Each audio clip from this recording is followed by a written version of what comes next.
Good evening. Welcome to the latest live edition of Last Bell Boxing, proudly sponsored by LW Liftings Limited and S&C Travel. Joined as always by regular to the show, Daz Medcalf. How are you, pal? You all right, mate? Good, thanks. Yeah, very good. Very good. There's lots going on in the boxing world at the minute, Daz. There is, mate. So we've got quite a lot to go through. I think I might have a little bit of a lag on my Wi-Fi. Apologies, as you can see in my background, I'm sat in an hotel room. It's not too bad, mate. So hopefully, fingers crossed, it holds out. Fingers crossed it holds out. Right, guys. Like I say, there's lots to go through. So we've got lots of stuff to talk about, and I'm sure some of it is going to be really interesting to find out what each of us have got to say. So, First topic. Obviously, yesterday, there was a presser for Anthony Joshua and Deontay Wilder over in Riyadh. Unfortunately, it wasn't that Anthony Joshua was fighting Deontay Wilder. They're just on the same card. So before we get into the card, Daz, I lost the plot a little bit on social media yesterday or a couple of days ago. I can't remember now. Because I don't for the life of me, and I still can't understand. Yeah, I know everyone's going to say, well, it's money. I still can't understand that the fight's been talked about for 5 years or more, and they can't put it together. They both fit. They've both had camps. They've both got decent opponents, which we'll talk about in a minute. Why are they not fighting each other, Daz? God knows is my answer to that. I've no idea. Whether, I mean, we had a conversation on phone earlier, didn't we, about, you know, it's not as though it needs building up anymore. You know, it's... No. It doesn't. I mean, it you know, could happily be made on this card. But it hasn't for whatever reason. You know, let's just hope that it's made next. I don't think it'd be made. I mean, I think Fury and Usyk's in the process now, as we're on here, have been announced for the 17th of February. Is it? Yeah, that's right. I can't see it being on that undercard. Or, you know, on that. Well, but you never know. But I can't see it. I mean, what a card that'd be. You know what I mean? That would be. That would. Now listen, well, they're all saying about this card. Oh, I've never seen a card as good. Listen, they obviously weren't watching boxing, you know, in '90s when they were putting world title fights on with like Chavez on the card, Ricardo Lopez, you know, on the card, Tyson Bruno. You know, do you know what I mean? It's amazing how history gets forgot when people want to create a narrative in it. Yeah, we were spoilt, mate. You know, I remember a card in Sheffield having Naz on, Eubank v Calzaghe.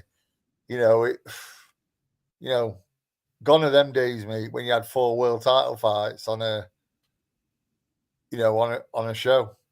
But not just world title fights. It's the quality of the fighters as well. I think on that, I mean, on that Tyson v Bruno 2, Bill, I mean, he's one of my favourites to have watched anyways. That's why he stands out. You know, we had Ricardo Lopez, the I believe he KO'd Ayavia Moore on that show. Right. You know, a one-punch KO, delayed KO that you don't, you know, as a strawweight, which is mad. But it's like going back to what was on about these sort of shows. You know, you have a little bit of. Listen, I mean, let's be honest. You know, Parker's going to get iced off Wilder. Should do, really. Wallins probably able to beat Joshua if Joshua turns up and he's not nowhere near. He's gone, totally gone. So Olin could probably win if that's the case. I feel a bit sorry for Ellis Zorro because I think he's going to get absolutely mullered. Yeah. We'll go through the full card in a second. Yeah. I'm just trying to put into a bit of perspective that, listen, this isn't the card. This isn't like a super card. It's got some good names on it, but names that we want to see with each other. Yeah, I was going to bring that up when we talk about the card properly, but the card is full of names, like you've just said. But the names that are on the card are not fighting the people they should be fighting. No, Matt. Commenting sidebar from Matt Nash. Regarding the card. Come on, camera, Matt. As decent as it is, how many of these fighters are the best fighter in their divisions? Not many, Matt. Is the answer. No. Bivol, probably. Bivol's probably the only one. No, he means the best fight that could be made, I think. Oh, the best fight in their division. Yeah, none of them. The best fight that could be made. So none of them, really. Yeah, none of them. Matt, I don't know how you fix, mate. I don't know if you're able to join us, but if you want to, the link's above you, mate. Feel free to tap on and I'll bring you in. Right, so let's crack on with the card then, Daz. So we'll start with the mouth-watering fight of Filip Hrgović against Mark de Moraes. My comment on this is pathetic. Speak of the devil. Pathetic. Matt appears. Pathetic. Mark de Moraes. Pathetic. Here he is. Pathetic. Can we move on?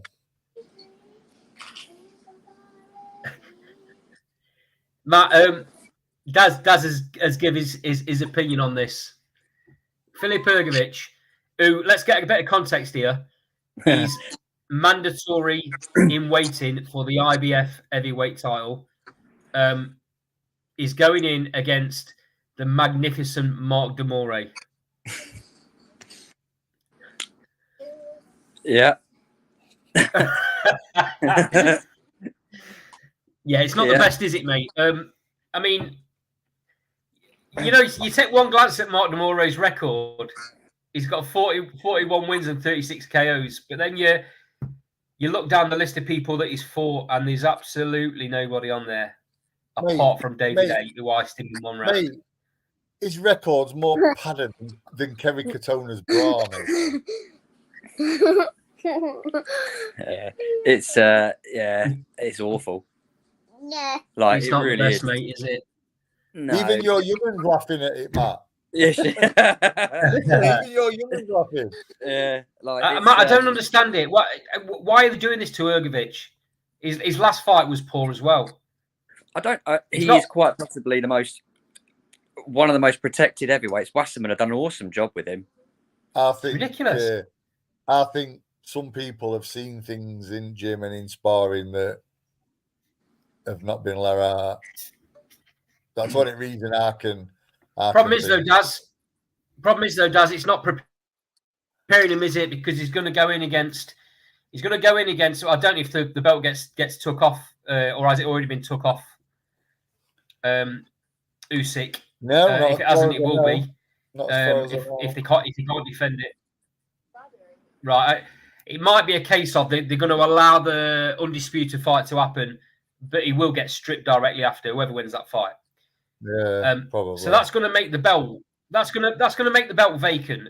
Hrgović is, and you know this is going to work. It's not going to be mandatory against number 2 in the rankings. It's going to be mandatory against whoever. Hrgović is going to fight Charles Martin's dad for it. You know what I mean? Probably right, mate. Mate, honestly, listen, I love this sport. It's in my blood. Honestly, this sport's in my blood and I love it. But do you know what? As much as I love it, sometimes I absolutely hate it because I can't defend it to casuals who even say, who's this that these are fighting? What's going off? And I'm like, I don't know. I know, mate. I know. And we'll talk about this a bit later on, the ranking bodies, because there's a real shitty one that's come up this week. that we'll get into. But let's get this card over and done with first. The IBF have put Hrgović at number 1. I don't know how they get to that, but they have. It should be number 1 v number 2. That's the only way a vacant belt should be fought for. Number 1 against number 2. Number 2 don't want it. Then number 1 against number 3, and then you go down the pecking order. I'm telling you now, it will not happen. I'll be surprised if he fights anybody in the top 10 of the IBF rankings for that belt. I'll be surprised if he fights anyone with a pulse. Personally.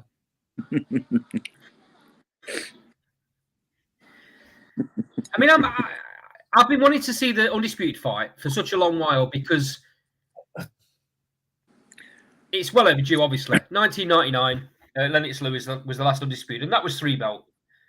So now you're in a position where it's 4 belts, but once it's done, I don't mind if they get split up because at least then you can draw a line on who's the best in the division right now. I think the worst of it is that the fight, and then we'll start again. Then you can get it fragmented, and people will fight whoever. I think the worst of it is that the Fury Usyk fight is so long overdue that as and when it does get announced, people are just going to go, "Oh, at last."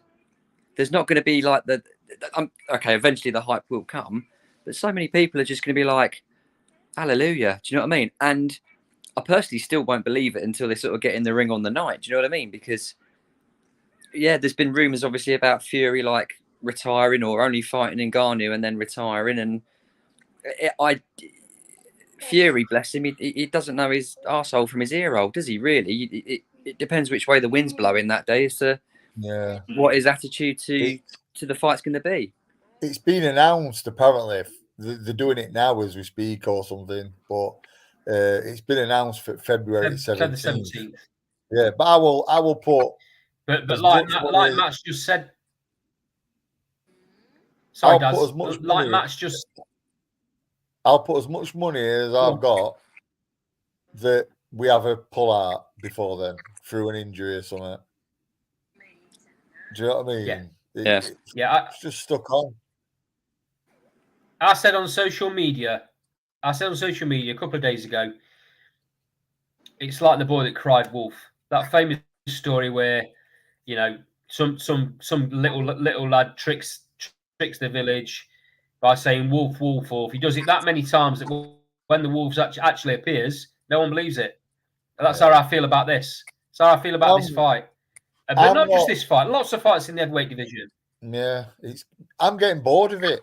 I'm getting bored of heavyweight division. I'm just like, and you know what, mate? After all this that were happening the other day, the person I came away most impressed with was Fabio Wardley. How well he spoke. Daddy, wait. And how good he was at just being in front of camera. And I thought, hang on, I'm impressed with Geezer who's doing a bit of media here. Shouldn't I be impressed with, some of these fights? But I just can't get overly excited about it.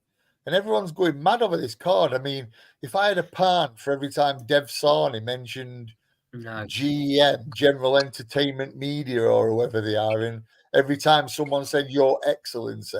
Oh, yeah. Mate, I'd be taking us all, I'd be buying us all ringside seats. Honestly, barring getting down, cover your kids' ears, Matt, but barring getting down on the knees and noshing that sheik off, it was cringeworthy, mate. It was very uncomfortable viewing because cringeworthy. Because as progressive it is in terms of, you got Frank Warren, you got Eddie Hearn, you've got various fighters from various stables all coming together on one card. Boxing is... Okay. I don't want to... This is going to sound quite dramatic, but boxing is it's selling its soul to go to Saudi to get these fights made. Hey, 1,000,000% agree with you. 1,000,000%. And there's no... And something that, for as good as that card is, in terms of... I think it's a decent card. Boxing's made such massive progress with women's boxing. There's no female fighters on that card. And there's going to be... But that'll be a problem for the sport going forward. Yeah. Because you can't say we're not getting involved in sports. No. they won't have. The thing is, Matt, if female go on, Andy. If female fighters were on that card, they wouldn't be able to be dressed the way they're dressed in anywhere else in the world. They'd have imagine Ebony Bridges. Imagine Ebony Bridges doing a weigh-in. Yeah. You know, respect to their beliefs and all that, but you're kind of changing what the sport is when things like that start happening. Yeah. Anyway, let's get back to card, guys. I just, you know what?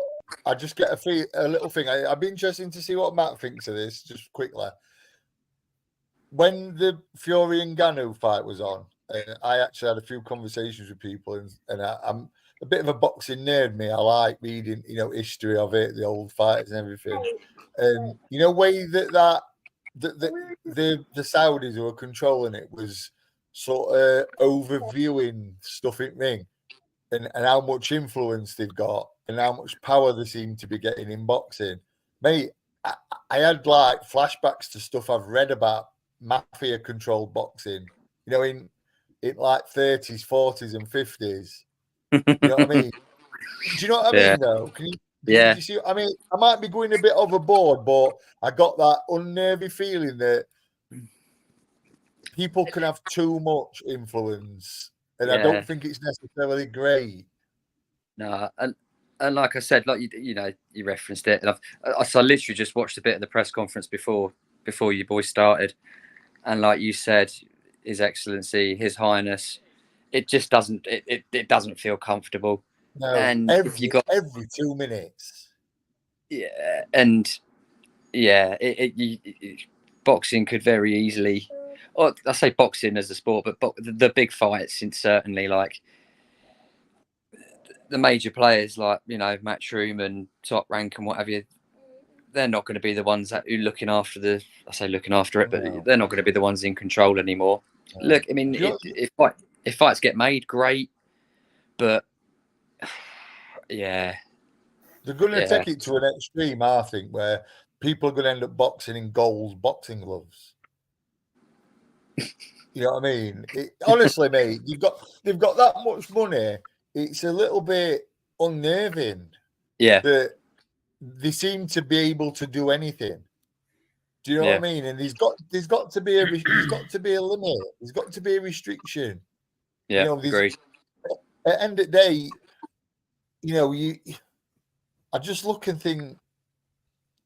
I mean, I'll be totally honest.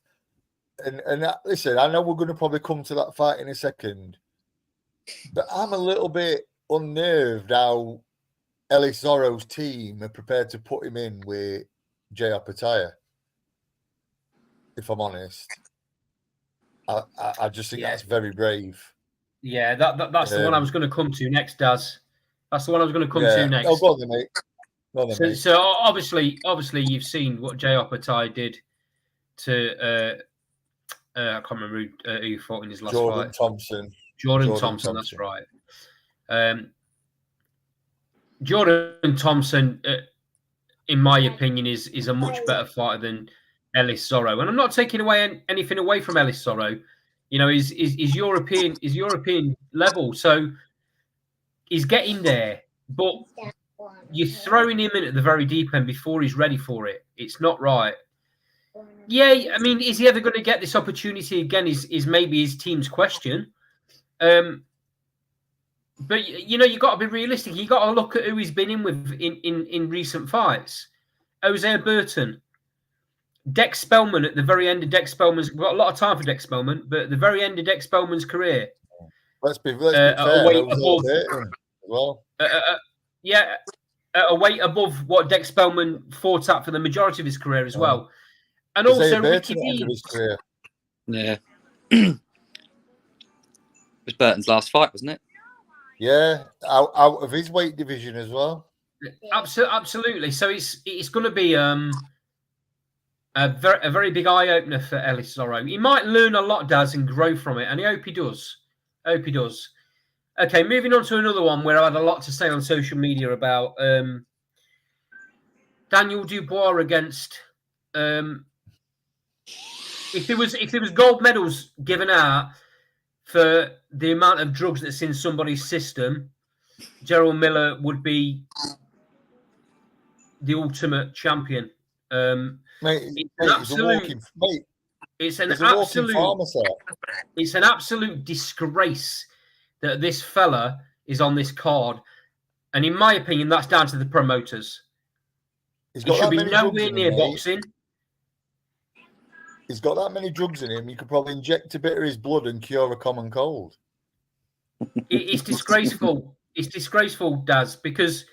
It is, mate. It is. Yeah, it's disgusting. He's sending out the wrong message to boxing, isn't it? He's sending out the wrong message to boxing because basically what they're saying is get yourself doped up, fail 3 different types of drugs that's on the ban list for one fight against AJ. We'll slap you on the wrist. We'll give you a little bit of time off. Go and sit yourself in the sun, eat some kebabs. And when you come back, we're going to give you a gigantic payday and we're going to put you in the spotlight in front of everybody so you can shoot your mouth off. How do you feel about that, Gerald? He's obviously enjoyed kebab bit, looking at him the other day. It's so bad. Matt, give us your opinion here, mate. Give us your opinion here on. I mean, by the letter of the law, the guy can fight, right? Should he be anywhere near a boxing ring? No, there's no way you should be near a boxing ring. You mentioned like the blame lies with the promoters here. I think Queensbury are the lead promoters for this event, and Frank Warren over the last, since Miller got pulled from his fight with AJ, Frank Warren's mentioned him as an opponent a few times for Dubois and what have you. Now, no, we shouldn't be anywhere near the event, but promoters aren't daft. Like, he was already getting stuck into AJ at the presser yesterday, and they sort of like rekindled their love affair with each other. And he is exactly the type of fighter that, because of his past, we hate. And he becomes that pantomime villain when selling a fight that you're going to tune in to see him. You're going to want to tune in to see him get knocked out. Yeah. Unfortunately, we're still going to be tuning in. It frustrates me because I thought about it because you responded to the tweet I tagged you in yesterday evening, Andy, and straight away I just sort of thought, I'm actually talking about him, and we shouldn't even be talking about him because he should be nowhere near it, and it's awful. I actually liked AJ's reaction to him when Miller mentioned him, and AJ just said, "Listen, Miller, don't start running your mouth to me because I'll come down there and I'll slap the taste out of your mouth." And Miller was sort of like, and he sort of shore up a little bit, didn't he? Went on to then slagging Wilder, but then AJ were like, "Listen, shut your mouth, or I'll come down there and shut it for you." And it's how it should be. He's the man. He's an absolute creature. Cheat. It's just disgusting. Yeah, I'd like to get. Totally obviously, Dubois happy to fight, but I'd be interested as to how keen Dubois is to fight. Do you know what I mean? Because you're not quite sure. You'd like to think certain drug tasting. Miller will be doing that. Drug testing will be in place. But I think he's going to fail again. You wouldn't be surprised, would you? No. And I just wonder what Dubois thinks of it. I think because I wouldn't be comfortable getting in. No, I think Dubois thinks what Uncle Frank tells him to think. Yes, I do. Yes, I get that sort of. It's just so dangerous, lads. You can't mess about. No. I mean, I actually think Miller's probably going to beat Dubois, to be fair. Yeah, he's got a decent chance. I actually think Miller's going to beat Dubois. I'd like to be totally wrong. I can't see that, guys. I can't see that. Mate, I think he will. I think Miller's dreadful. I don't think Dubois is much better. I think he's on a... Well, let's hope that doesn't happen, mate. Oh, mate, I hope it doesn't. But I think Dubois is on a serious slide for some reason. Yes, I do. I'm genuinely worried about the resistance of Dubois. That's my worry, Matt. If Miller jumps on him and catches him and overwhelms him, I hope I'm wrong. Yeah, same here. I usually am. Yeah, he definitely doesn't like it put on him. I won't go as far as saying that. Yes, I do. I won't go as far as saying that that he quits, because you can't say that about anybody that gets in the ring at this level, or any level, in fact. I think he'll get. But he doesn't like it, and you know, he seems to. He seems to give in my opinion, just a little bit, you know, too easily at times when when other fighters will bite down on the gumshoe and dig in. Okay, moving on to what's quite an interesting fight, certainly for the first 5 or 6 rounds of the fight anyway, which is Dimitri Bivol against Lyndon Arthur. Obviously, we've seen how good Bivol is. There's no disputing that. I actually think Lyndon Arthur is a very, very, very good fighter. Underrated as well. It'd be interesting to see what tactics he uses for this fight, because he's a very slick boxer against a real tactician in Bivol. So yeah, for the first half of the fight, it's going to be very, very interesting. Before Bivol works him out, I think.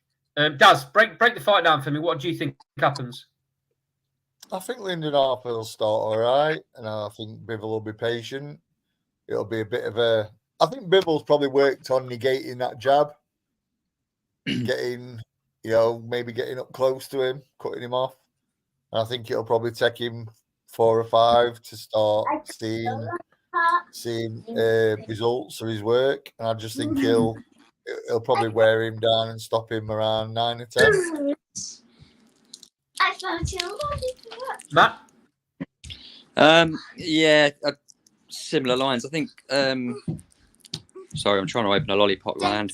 I think Arthur will take a few rounds in the first 6, but I think it'll only be what Bivol gives him, if that makes sense. I think Bivol will be in sort of complete control, and I think he'll make Arthur work for Arthur will be looking good and winning a few rounds, but I think Bivol will just have him in control and 8 rounds. Bivol, I think. Right. Okay, moving on to the 2 headliners then, lads. We'll start off with Deontay Wilder. It's his first fight in a year. He was last out in October 2022 against Elenius. He's obviously in against Joe Parker, who hasn't looked great for the last few fights, and he prepares for Deontay Wilder by fighting someone called Simon Keane that I've never heard of in my life, and that was the most ridiculous easy fight in the world. Joseph Parker's durable, but there's durable against anybody else, and then you're coming in against potentially the hardest puncher in boxing history, or one of them at least. I think I know where both of you are going to go on this. I'll start with you on this one, Matt. How do you see this fight going? Yeah, Wilder could knock him out at any time, at absolutely any time. My fear for Parker is that Fury set the blueprint as to how you beat Wilder, going forward to him, pushing him back, try not to, as best as possible, don't get caught sort of like in mid-range with him. Parker I've not seen anything from Parker's career that makes me think that he might be evasive for a few rounds, but at some point he's not. I don't know what the stats are, but he's not going to outreach Wilder, which means at all times he's going to be within Wilder's range. So for me, his best chance is he's almost got to get inside, get his head on Wilder's chest, stay low, and try and stay under Wilder's right hand.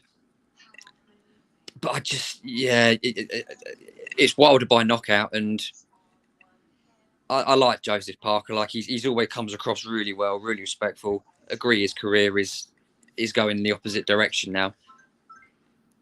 Yeah, it's Wilder for me, and I can't give you a round. It's just going to be Wilder by knockout at some point because that's what he does.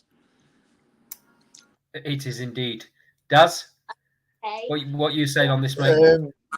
Yeah, I pretty much agree with Matt. To be fair, I think Parker's going to look all right until he gets tagged, and then that could be.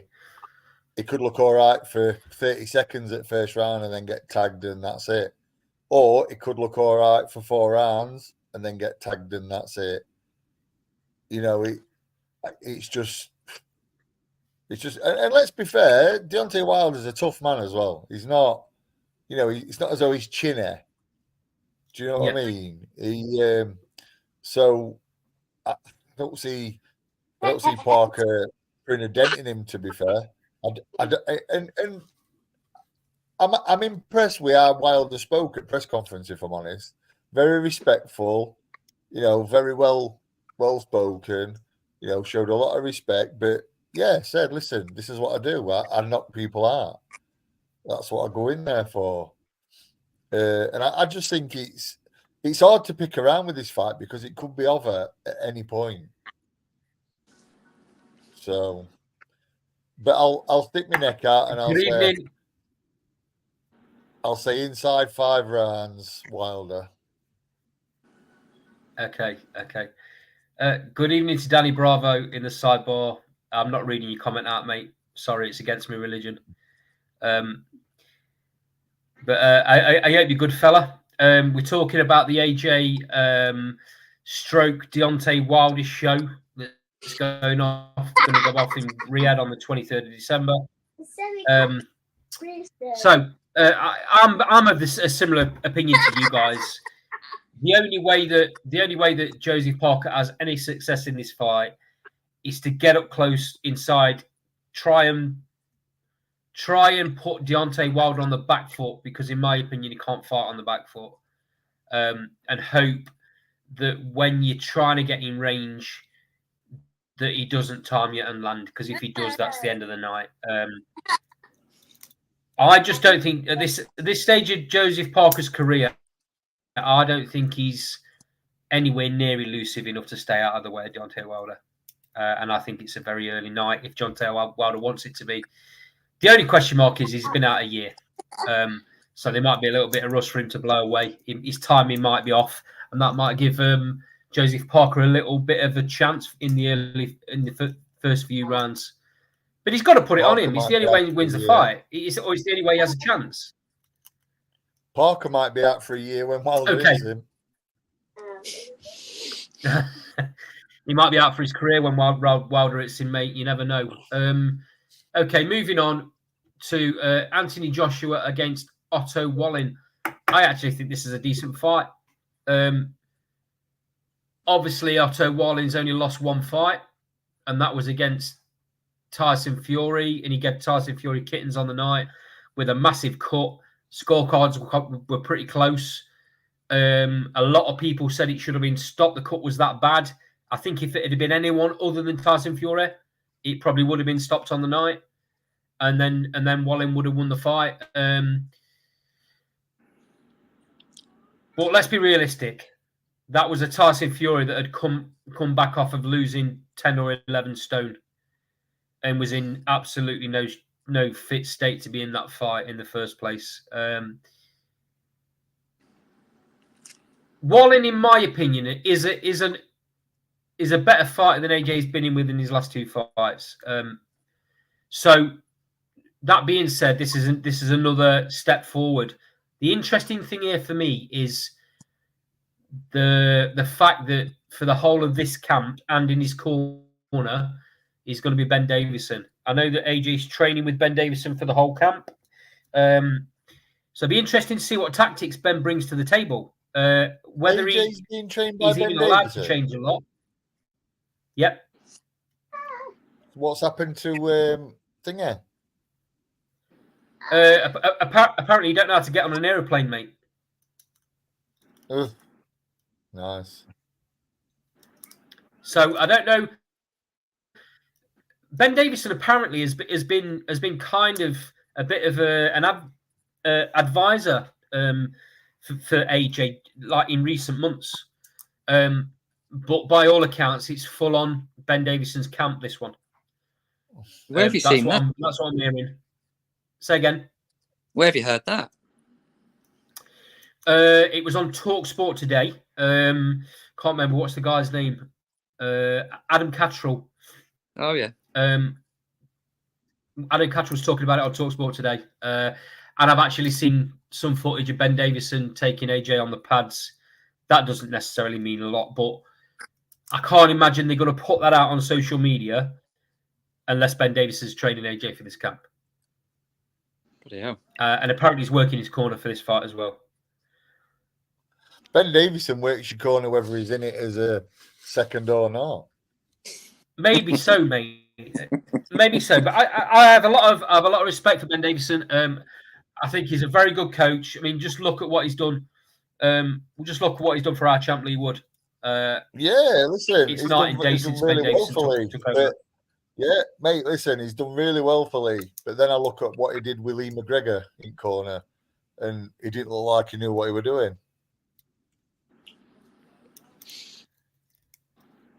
You know, it's listen. A coach is only as good as the fighter. To me, if that fighter, listen, I could train to a point. What I think Ben Davison does his real big attribute is tactics, and getting a fighter to believe in everything that he says and does. And if a fighter goes all in with Ben Davison, then you're going to get success. But he's got to believe in what Ben's teaching him. But to be fair, mate, it wasn't great. It wasn't great with Lee McGregor. And what I didn't find him overly sparkling other night with Masood. It's sometimes, mate, fighters fit you and you fit fighters, and that's a good thing. What he's done with Lee Wood is brilliant. And I'm not for 1 minute saying Ben's not a good trainer, but again, it's this. You know, let's go to someone who's in limelight at the minute, and it's not just Ben. It happens to. It happened. You know, there's a few I think. You know, there's a few I call him, and I don't mean that they're not good trainers, but I mean that the TV trainers. That's what I call them because they're fashionable. and it doesn't always work. Yeah, do you know what I mean? I'm not saying they're not good at what they do, but what I'm saying is sometimes they might not be the best for the fighter, but the fighter thinks, well, yeah, they're associated with Maxim, they're associated with Queensborough, they've trained so-and-so in past, they've trained so-and-so in past. Yeah, I've been with so-and-so, and he talked sense. He was, you know, we bonded, but they're on telly. Do you know what I mean? It's that sort of thing that, listen, at the end of the day, good luck to you. Good luck to you, and I wish all the best. And he knows what he's doing, but it just seems like he's in that little group of TV trainers where people leave one and go to another, or people leave their long time coach and go to one of these TV lot. Do you know what I mean? But listen, good luck to him. Good luck to him. Yeah. Penny for Fury's thoughts, Matt. Give me a breakdown of the fight. Sorry, pal. I said a penny for Tyson Fury's thoughts because supposedly him and Ben Davison were still quite tight. So I'd be interested to. It's a good point. Tyson Fury's got no place to be questioning anything Ben Davison does because he got rid of him. I don't disagree, mate. But apparently, there was obviously still sort of messaging each other, this, that, and the other, and they're still pally and what have you. And I can only assume that Fury has absolutely no desire. Fury's got no desire to fight AJ further down the line. unless him and Ben Davison have had a big out, because they were both in front of the cameras afterwards saying, and I've not heard them say a negative word about each other. We're messaging each other every other week or whatever it is. I'm sure it's diminished over time more recently, but I think that might give you an insight as to where Fury's head's at. Yeah, maybe. I don't think Ben Davison will lose a second sleep over that, to be quite honest, because it's just business. No, that's fair enough, but yeah, that therein lies the problem. To a certain extent, you know. Well, I hear what you're saying, Daz. I hear what you're saying, but why should he be loyal to somebody that sacked him off as a trainer? Say again, mate. You broke up a little bit. Why should he be loyal to somebody that sacked him off as a trainer? Yeah, listen, we don't really know why he sacked him, do we? I mean, it was his dad, John, wasn't it? Yeah, I mean, doesn't matter why, does it? Allegedly. Well, I mean, if you're friends outside, it does a little bit. Listen, I'm in dreamland here thinking that there's any kind of loyalty in boxing. To be fair, I must be on what Jarrell Miller's on. You know, I just, you know, there's no loyalty in boxing really. So yeah, I get, you know, Ben's why Ben's probably gone to him. You know, the loyalty, mate, for me, Daz. For me, mate, the loyalty. For me, the loyalty stopped with the minute Tyson Fury didn't want Ben Davison as his trainer anymore. So it's free. Ben Davison's free to go off and train whoever he wants after that. Yeah. I think it's just an interesting dynamic. What Matt was saying. You know, I wonder what Tyson is thinking. You know, wonder what he thinks of it. I'm surprised that he's not said anything, and I'm sure that he may say something on social media at some point. Just to be fair, though, guys, you know how I feel, Andy, about this. When people band about, oh, he's a great trainer, he's a fantastic trainer, and all this. Listen, you're a great trainer in my book if you take a kid off at streets and turn him into something from nothing. That's a great trainer. You know, we can all offer a different perspective on things. You know what I mean? And listen, it's not a slag off. I'm not saying that they're not good at. Ben's not good at what he does. Shane's not good at what he does. Mark Tibbs is not good at what he does. You know, Dave Caldwell. I'm not saying he's not good at what he does, but you take a kid from nothing on the streets with no direction, no thingy, and you make them a champion, whether it's in life or in the ring. That's a great trainer. That's a great trainer to me. But we can all, offer a different perspective on things. Do you know what I mean? I can, I don't know. I could get AJ, and I could probably offer him a different perspective on my perspective on something, and that might fit him well. Who knows? Do you know what I mean? But listen, I sort of like, I hope because to be fair, Ben seems like a really nice guy, if I'm honest. So, I hope that, him and AJ fit and he does well out of it. Right. Let's get your initial feelings on how the fight goes. Then we'll start off with you, Matt. What happens in the AJ Wallin fight?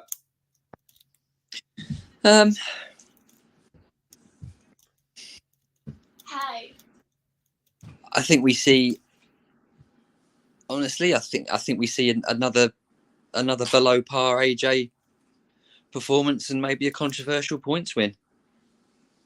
I've not been overly. It's been quite. Yeah, I've not been overly impressed with him in his last couple of fights. He seems to have, and it's probably something that hasn't already been said, but he seems to have lost his assertiveness. We commented earlier about him having some back chat with Miller. I like seeing that because, you hear a lot of people talk about the old AJ sort of thing. Well, Jarrell Miller seems to bring the old AJ out, or the real AJ out, if that makes sense. And if he is training with Ben Davison, then I hope it makes him. It brings back some assertiveness. Get him boxing centre ring on the front foot. For God's sake, somebody please teach him how to jab properly, because he can take Wallin out very, very easily. He really, really could. I don't know. I think this is a.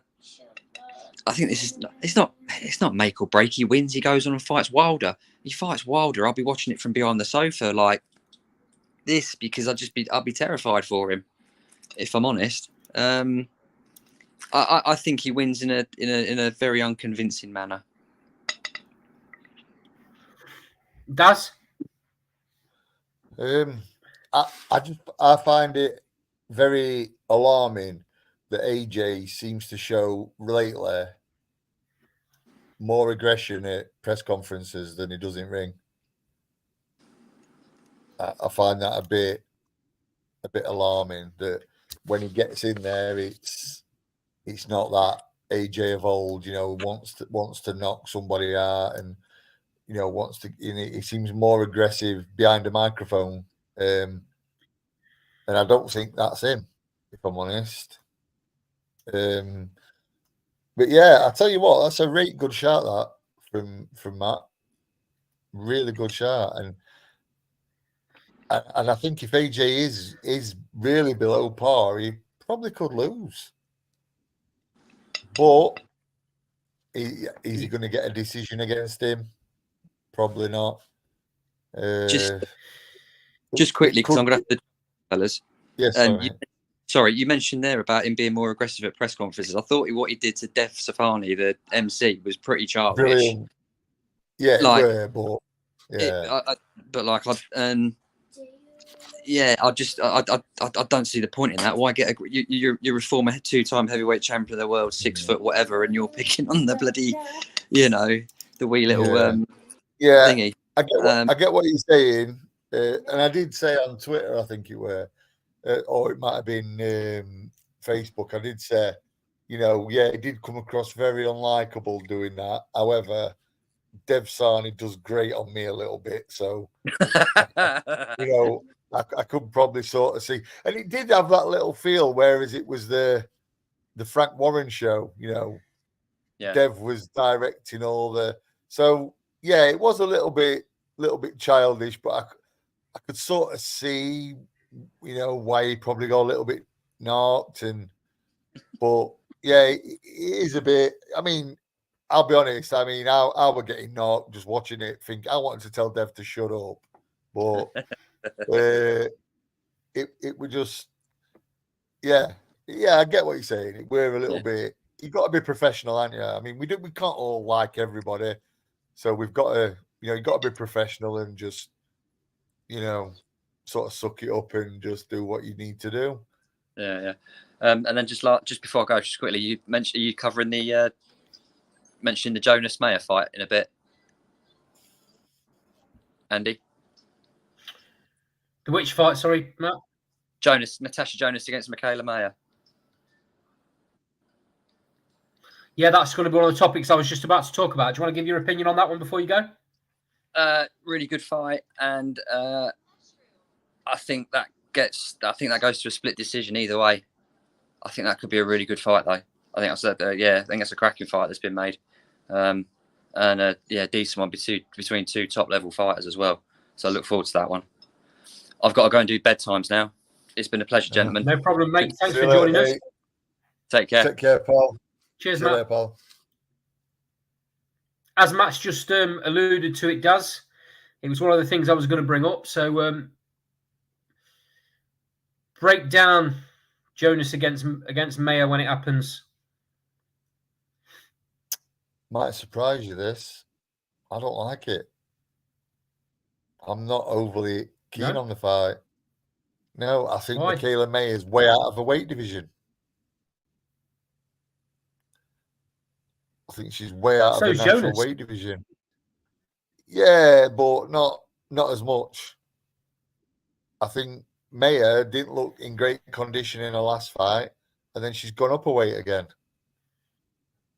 I get that you've got to sort of, take your opportunities. I get that.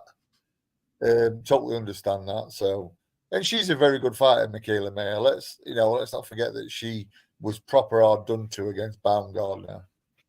I thought anyway. Yeah, in my opinion, she was fight. Yeah, definitely. So, yeah, she's a very good fighter, mate. I just think it's out of a weight class. A couple out of a weight class, and I think that'll tell. I think that'll tell. I hear what you're saying, Daz. And I get what you're saying. Some fighters carry extra weight really well, and other fighters seem sluggish when they put the extra weight on because they never used to do it for their whole career. Yeah, I don't think Maya carries it well. She in her last fight, mate, she didn't look great, and she didn't look great physically either. And Maya strikes me as the type who listen. That's the first thing I noticed, mate, was how she didn't look in great condition in that last fight, and hence she didn't really perform great for me. But the condition was more of a worry. I was like, And then as soon as the fight got announced, I thought, well, she's jumping up another weight category. I mean, that fight really would have had me saying, I think you need to go back down. I mean, I can understand. I mean, when she was a super feather and she lost to Baumgardner and she went up to lightweight, I sort of understand that. She might have thought, I might be a bit, maybe a bit tight at super feather, going up to lightweight. But then to go to light welterweight and look fleshy, not in great condition, really slow and sluggish. I commented on it to Nick, mate. I was watching it and I said to Nick, Mikaela Mayer looks, I think my words to her on a text was, she looks like she's punching underwater. She looks like she's moving in sludge. So then to go up another weight category against someone as good as Natasha, I thought, is that great? Is that a great move? I might be proved wrong, but from what I saw, I don't think it's a great move.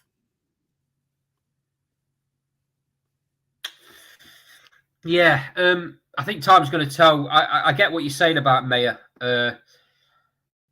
Natasha Jonas obviously carries the weight really well. She's done fantastic since she's moved up the weights. Let's see what happens, mate. Right. Welcome to the show Out for the Count TV. If you fancy joining us on screen, mate, let me know, and I'll drop a link in the sidebar that you can click on and come and join us. So the one I want to talk about on this section of the show, mate, is something that's really riled me, and that's the fact that the WBC have put Francis Ngannou inside the top 10 rankings of their governing body.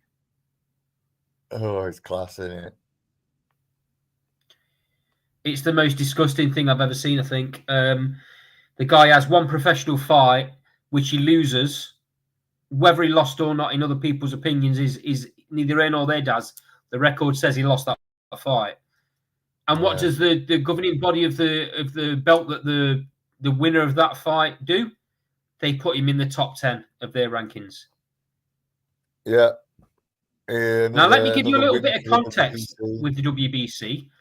I've watched, just before I came on air, I watched a little bit of a snippet of an interview with Maurizio Sulaiman at the WBC conference just recently, slating the Ring Magazine belt. Basically saying it's not a proper belt. The Ring Magazine is only a magazine. This is bad for boxing. How dare he say that when he's putting Francis Ngannou in the top 10 of his rankings? I mean, it's just absolute nuts, mate. Absolute nuts. I mean, on that rationale, then if Francis had won, surely they should have been saying, right, well, Francis should be in line for a title shot. That's what they would have done as well. Yeah. I mean, mate, it's absolutely crazy. It's gone mad. It's gone absolutely mad. I mean, what they're going to do? Put him in with a top 10 fighter and let's see where he does. I mean, who's he going to be? Do you know what this is all about, Daz? This is all about the amount of money that the WBC are going to make off of Francis Ngannou. That's all this is about. Yeah, never mind if he gets hurt. Yeah. Let's just see what we can make. Yeah, definitely. It's disgusting, mate. Honestly, it really is. WBC are a laughing stock. I've never known an organisation. It wouldn't surprise me, Daz. I've never known an organisation make as many belts for absolute circus acts. Do you know what I mean? It's just crazy. It cheapens it. Mate, 10 years ago, how many fighters, young fighters, would you have said, spoke to, what do you want to do in the sport? I want to be a world champion. Audio, yeah. And you ask them what belt they want to win. I want to win that green belt, that WBC title. That's the one I want. Why would you want that now? Why would you want that now when you can go and knock a YouTuber out and get one? That's right. Well, that's it, isn't it? They've cheapened the world title. They allow the heavyweight world champion. They allow the heavyweight world champion to do what he wants. They don't put a mandatory on him. They don't ask him to fight. They don't ask him to fight anyone for the belt. They basically said he can do what he wants. So what does he do? He goes off and fights a fighter that's never fought in his life as a professional boxer, and look very poor in the meantime. And then they go and put that fighter that's never fought in his life inside their top 10. It's and then they have the gall to slag off the Ring Magazine belt, saying that it's bad for boxing, that that a magazine about boxing has their own belt, and people take it seriously. It's bad for boxing, apparently, according to Mauricio Sulaimán. It's the lineal title, the Ring one, isn't it? Yeah. Is that what they? Yeah. They call the lineal title. I mean, I believe that belt, that Ring Magazine belt, was the belt used in the Rocky films as the world heavyweight title. Yeah, that's right. That's right, mate. Yeah. So ultimately, that gives it to me more credibility than WBC anyway. If Apollo Creed's held it, it's good enough for me. I agree. Absolutely, 100%. Mate, because the master of disaster, mate, and whip the shit out of Fury, and Ngannou on the same night. Do you know what I mean? Though it's, you know what I mean. Listen, it's all about that again, isn't it? If you had Usyk and Fury, right, or you had Fury and let's pick one. Or let's say Filip Hrgović was undisputed heavyweight champion at world, right? Oh, sorry. No, let's say he was WBA heavyweight champion at world. But Fury and Usyk held no titles, but they're considered the best two heavyweights in the world. What would you want to see? Fury v Hrgović just because he's got a belt when he's not even considered in probably top 4 heavyweights in the world? Or do you want to see the heavyweights fight each other for who's the best? It seems that doesn't matter anymore in boxing. It doesn't matter whether you're the best against the best. It's about who generates the most money to these organizations. It's killing boxing, mate. It is, mate. Definitely. It's getting beyond a joke. I mean, you see fighters sometimes now, you very rarely see them put the belts in bin or say, "No, strip me then." But I'll fight so and so, whether you allow me to or not, because we're the best to it. We're the best to win the division. So if you want me to fight Joe Bloggs because you're going to get a sanctioning fee, do you know what I mean? It's crazy, mate. Crazy. To bring some balance back to the show, Daz. To bring some balance back to the show, and let's get back to reality and proper boxing. I want to talk about 2 Midland area title fights that are going to be outstanding that are happening in the new year. The first one is for the super welterweight title, currently held by Ryan Amos. The fight's gone to purse bids, and it's been won by Carl Greaves. So Ryan Amos is going to be defending that title against Stanley Stannard at the Morningside Arena in Leicester.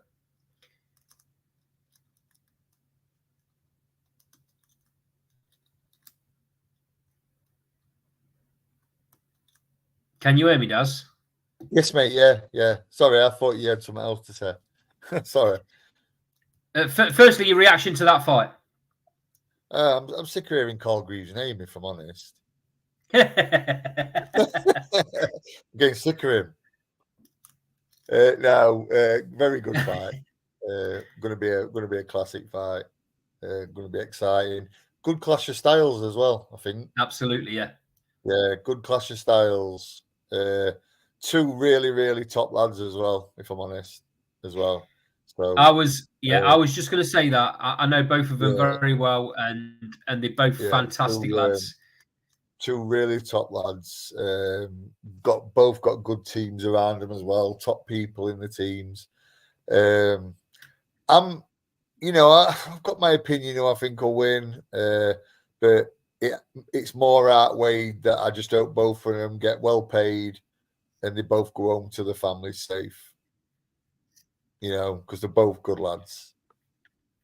I want that for every fighter. Absolutely, I want them absolutely. I want them to go home safe. I want every fighter to go home safe, the families. But obviously, when you sort of, you've got a lot of respect for things, you want it even more. But yeah, I think it'll be a cracking. Listen, I think it'll be that good a fight. I think there'll be call for it to be run again. Maybe, yeah, you know yeah, maybe. But yeah, I just think each other's got the attributes to cause the other one issues, and then it's just how the other one adapts and it deals with that. But yeah, it's a really good fight, and like I say, I wish both of them the best. Okay, next one, Daz. This again is a great fight between 2 brilliant lads. It's for the vacant Midland Super Flyweight title.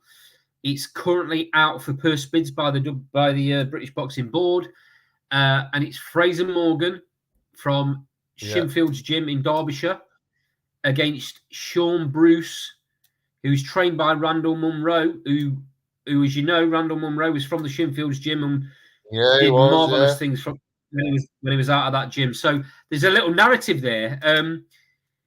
I actually watched these 2 spar not that long back, and it was a very interesting spar. So I'm really, really, really looking forward to what happens in this fight. I think it's a brilliant fight. They're both learning. They've not got massive records at the minute. They're both on the up. They're both still learning the trade. So this is a brilliant fight. Lots of respect to the 2 gyms and lots of respect to the 2 fighters for taking this fight at this point in the career. Yeah, definitely. Listen, they're doing it how they should be doing it. They want to test themselves. Yeah. They want to listen. Let's see what we can do. And do you know what? There's a lot of emphasis put on like these sort of fights. People say, "Oh, no, it shouldn't be happening." But listen, for the loser of the fight, it's not the end. As long as you learn from losses, they become lessons. They stop being losses and they become lessons. They go from being a negative to a positive. Yeah, it grinds me that there's this narrative in boxing that if you lose, your career's over. It's not. It's not over at all. listen, don't get me wrong. If you get knocked spark out in 20 seconds 4 times in a row, then yeah, it's probably time to look at a different career. But you know, when you're showing stuff and you know this, and you know that, and more importantly, when you know that there's things you can and will improve on. Listen, if we all get up after first failure, no one would do it, would there? Yeah, that's you right. know, Yeah, when that's right, something mate. gets a little bit tough, you know, I wouldn't call it a failure losing a fight. I'd call it more, you know, it's a lesson. I truly believe that it's the lessons. As long as you learn from him and don't have the ego to think, well, I don't need to learn from that. Weren't my fault. Do you know what I mean? And that's the thing. What needs to happen? You know, you need to sit down and basically analyze it and say what you think. Get your fighters' input, get your trainers' input, and move on. And that can even happen if you win the fight. These things that you know you can improve on and work on in a tough fight. You know, if you come through it, well, why were it that tough? What do I need to do to try and make it not like that again? So yeah, listen, I commend both of them.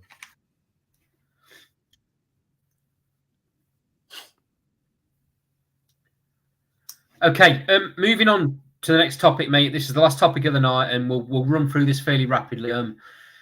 The Magnificent Seven card. I think it's a great name for a boxing card. Magnificent Seven at the Manchester Arena on Saturday night. There's quite a lot of titles on the line on this show. I think it's quite a decent card. So, like I say, we'll run through this quite rapidly. Do it as like a quick fire thing does. So we'll start off with Solomon defends his English heavyweight title against Michael Webber. Solomon currently 7-0. Michael Webber's currently 9-0. How do you think this fight goes, Laz? I've not really seen much of Michael, if I'm honest. I don't think I've really seen him, but again, 2 fighters putting it on the line, aren't they? Do you say Michael's 9-0?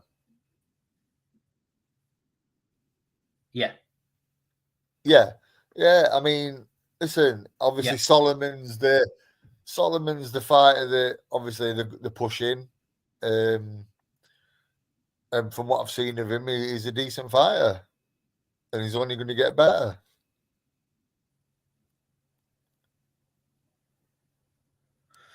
Okay. Next one on the card does Nathaniel Collins against Zach Miller for the British and Commonwealth featherweight titles. Yeah, I think this will be a good scrap. To be fair. Yeah, I agree. I think this will be a good. Yeah, that'll be a good. Both fight, of them are sat at both of them are sat at 13-0. By the way. Yeah, again, quality that they're doing it. Yeah. I think this is going to be a bit of a good fight. This. I'm actually, before you move on to the next one, I'm actually a bit gutted, mate, about the Ryan Garner and Anthony Kakachi fight falling through on this card, because I think that would have been an absolute. Which fight? Sorry. Anthony Kakachi and Ryan Garner.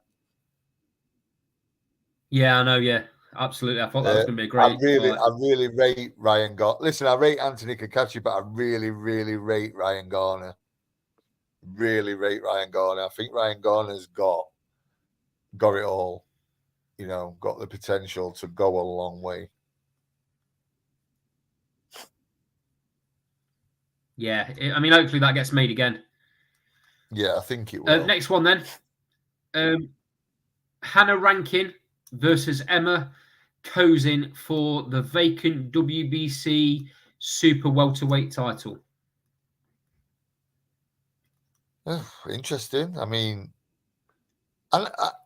I might be a bit out of touch with this, with Hannah Rankin, but she seems to get a lot of title shots while not really doing a lot. Yeah, she does. She gets lots of chances, Hannah Rankin. Yeah.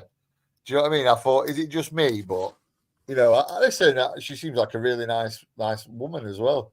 So it's nothing personal. I just think it just seems to get a lot of title shots.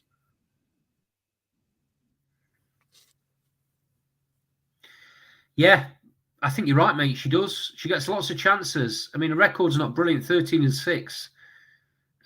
She seems to lose when she steps up to that next level. I mean, she was awful against Terry Harper. To be totally honest, she wasn't great. Emma Kozin, to give you a bit of background, if you don't know, she's only ever lost one fight.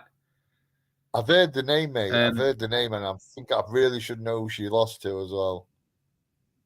But she lost to Clarissa Shields. Yeah, that's it. Yeah. Okay, so moving on then to what I think is a really good fight, and it's more about the narrative that's going on outside the ring, really, and the fact that one of the fighters is from Nottingham and one of the fighters is from Derby, and that's Echo Eshelman against Harry Scarf for the British Commonwealth and IBF European welterweight titles. Very good fight. Very looking forward to this. There's been a lot going on in the background. By all accounts, mate, there's a little bit of bad blood going on here.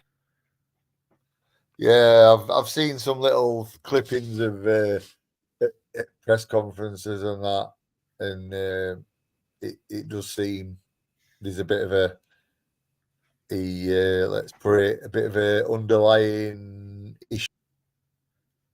I know we've said this a few times already, Daz, on the show, but I'm going to repeat it again, and I'm going to keep on repeating it until it changes.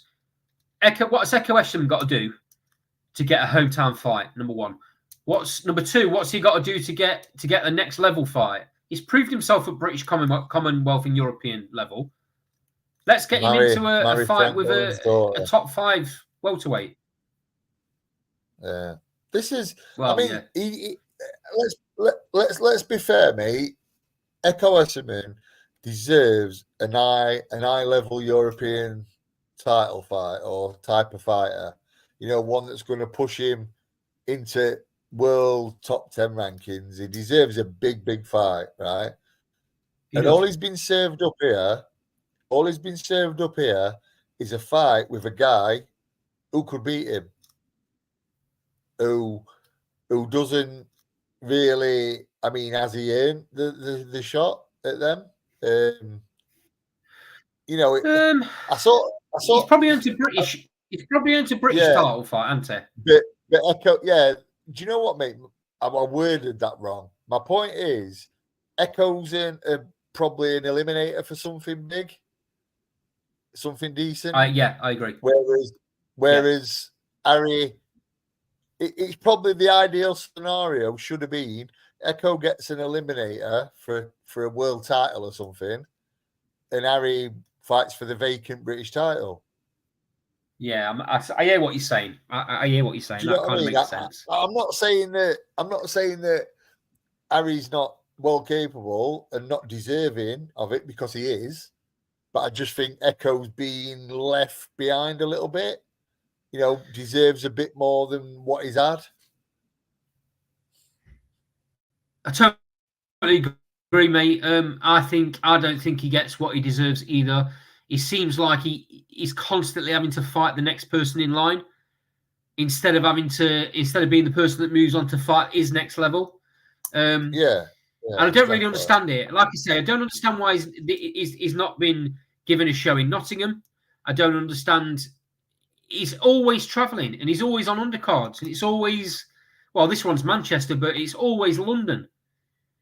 I know that's where Frank Warren puts the majority of his cards on, but come on, Frank.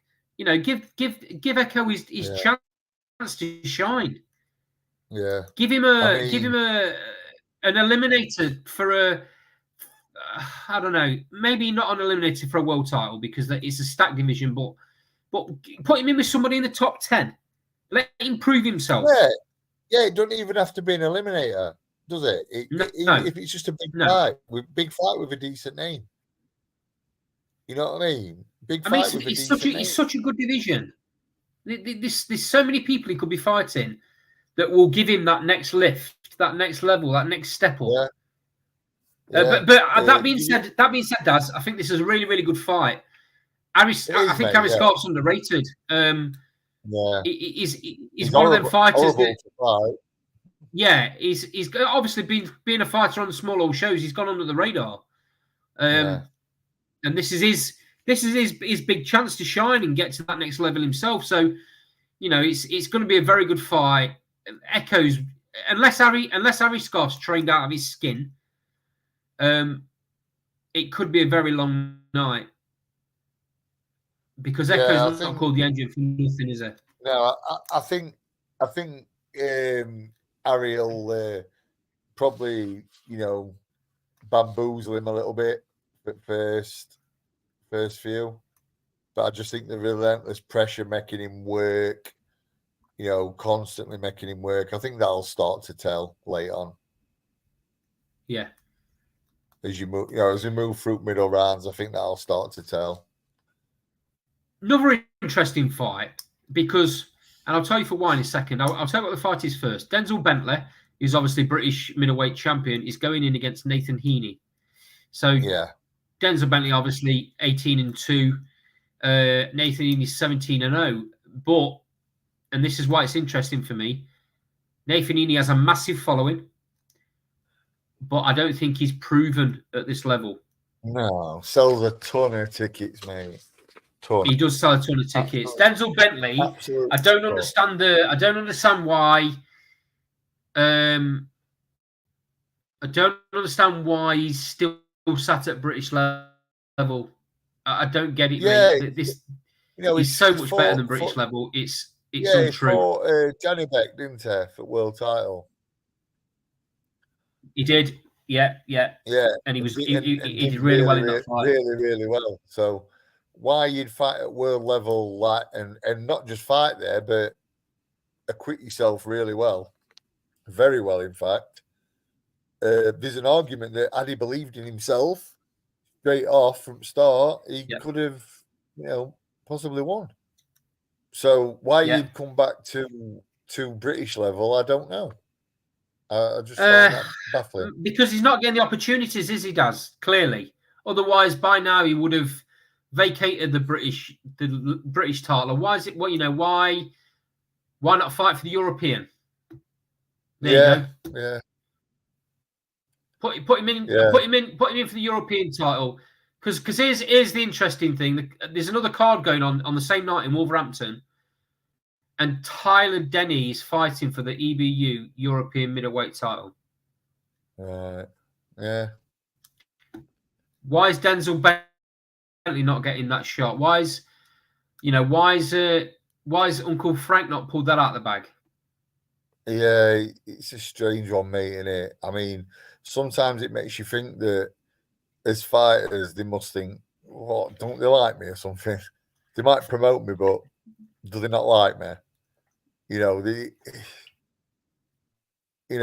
I just use the thing where, Daniel Dubois has come up short quite a few times, but still getting opportunities. And Echo and Denzel, proving themselves, and they just seem to be forgotten, to be fair. And it's just wrong, isn't it? Yeah, I completely agree. Okay, two fights to go on the card, mate. Liam Davis is fighting for the EBU European belt against, is a name for me, Vincenzo Lefemina.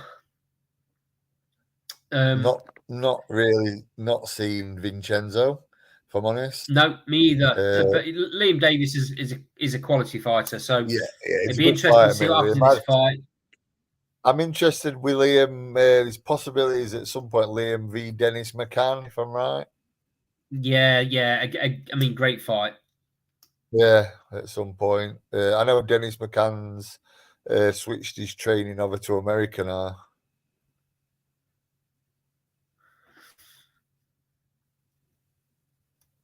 Last one on the card, mate. And that's Nick Ball goes in against Isaac Dogbo. For this is a featherweight. Am I right in thinking that this is a final eliminator for a world title shot? WBC. Yeah, I think it's a final eliminator for WBC. Yeah. I mean, Nick Ball's been shouting from the rooftops that he wants a world title shot. He's been calling out Lee Wood. I know Carl from the show is not a big fan. He don't think he brings enough to the table. He's a proper little bulldog, isn't he? You know, he's very short, very stocky. Yeah. Gets his head down and throws a lot of shots. Clearly carries power. So it'd be interesting to see where he goes in this fight. I mean, Isaac Dogbo's no pushover, by the way. He's lost 3 fights. He's 24-3, and the only 2 people he's lost to is Navarrete twice, and Ramirez. Yeah, it's not a bad record, is it? It's very good, mate. It's very good. We'll learn a lot about Nick Ball in this fight. I was just about to say this is a coming of age fight for Nick Ball. Yeah, well, I mean, you know, if you wanna fight for world titles, then you got to prove yourself against this level fighter. Yeah, definitely, 100%. And he's got his chance here, Nick Ball. This is his big shot to put his name up in lights, in my opinion. You know, we could be seeing the dawn of a new star in the UK if he comes through this fight. Yeah, interesting. Could well be, mate. Could well be. Just a quick one before we go off here, Daz. I'm conscious of the time, so just a quick one. There is another show going off on Saturday night in Wolverhampton. Adam Azim gets his shot at a European title, super lightweight European title fight in his only his 10th fight. Yeah, he's going in against a fight called Frank Petitjean, I think, or Petitjean, something like that. I don't know. I think the French pronounce that Petitjean, so I think you've done really well there. No, cheers, appreciate that. Little gold star for me. So, first question, Daz. Petitjean is very experienced. Has this come too soon for Adam Azim? No, I don't think so. But I do think there's a bit of a narrative starting to happen where Adam Azim's concerned on the way to beat him. I think a lot of people who tend to take him late seem to be doing well. You know, it's sort of like you get past that initial onslaught, and it's you know, they sort of seem to do really well as the fight goes. Obviously, you've got to be quite durable because Adam's sharp and he can punch.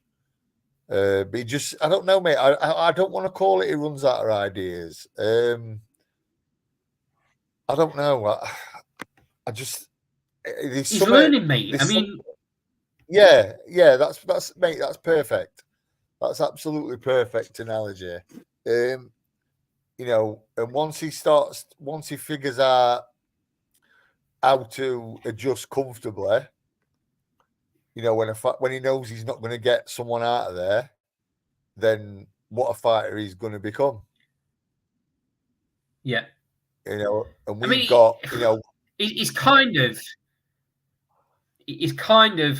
scuppered, or what's the word I'm looking for?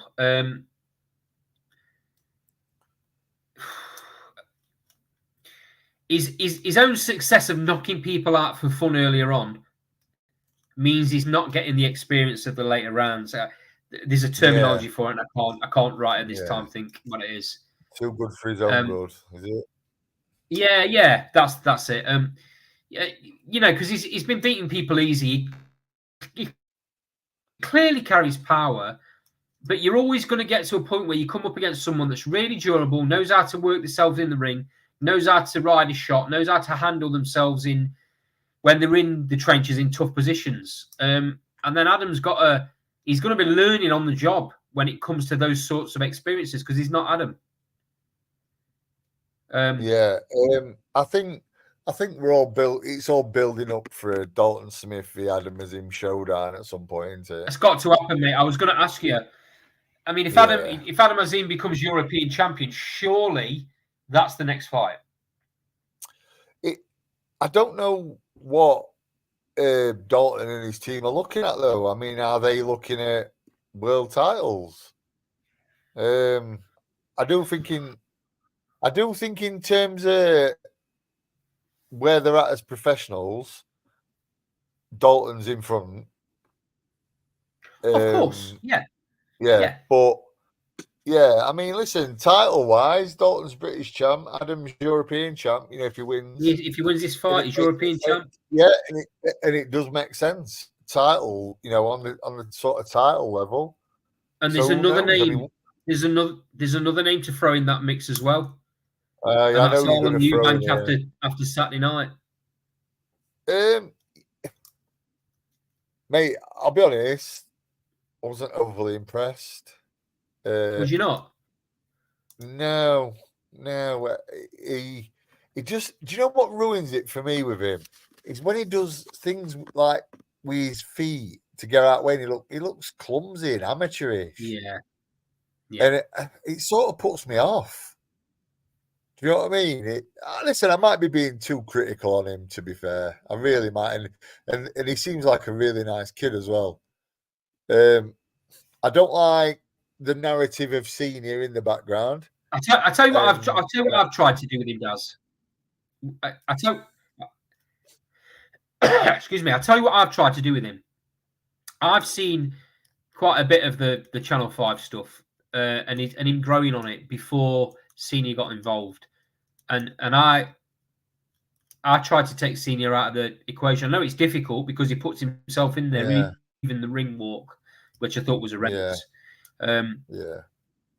He likes to hear the sound of his own voice. That's absolute certain. Now, is he going to be good for Harlem? Not if he's wanting him to fight Conor Benn. He's not. Not if he's wanting him to fight Conor Benn. I mean, that's just ludicrous. It's ludicrous, and it's all about making money. That's the only reason they want that fight. Yep.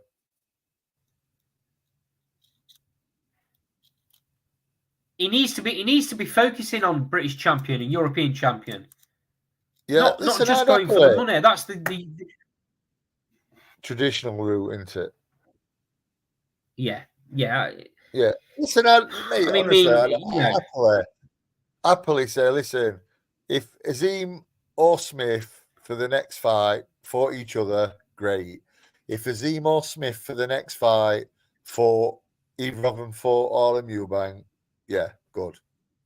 Yeah, because then we'll get to see what Harlem's about. Yeah, definitely.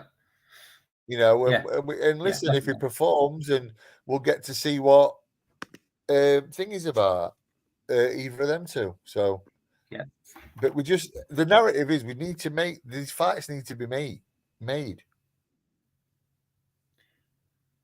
Yeah, I mean, you know, Matchroom have obviously got, or Eddie Hearn has obviously got a good relationship with the Sauerland brothers. They've been friends since they were kids. So a fight with Harlem Eubank and Dalton Smith can get made quite easily. Yeah.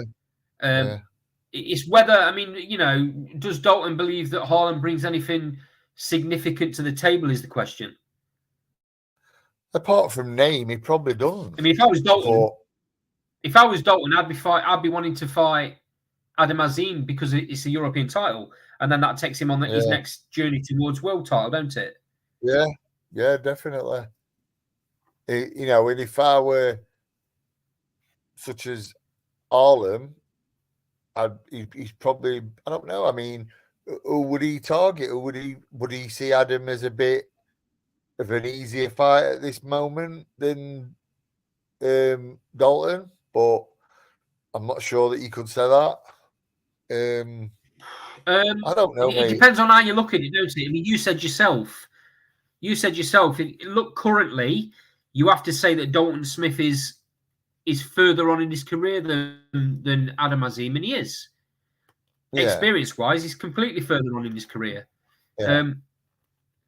Adam's been fast-tracked to a position where he's in a dangerous fight, and we don't really know the answers to what's going to happen with him in the latter part of a fight. We're going to find out, I think, on Saturday night. We'll find out Saturday, mate. Definitely. Absolutely will. Daz, I think that's a very good position to bring the show to a close. Thanks for joining me again, mate. It's always good to have you on the show. You bring lots of experience and really good angles and points of view. Thanks to everyone in the sidebar. It's been great. Your comments have been fantastic as always. Sorry, Daz. I just wing it, mate. Don't be too impressed. Nah, yeah, I know you don't. I know you don't. I know you're very experienced and you understand your boxing, and that's why it's great having you on the show.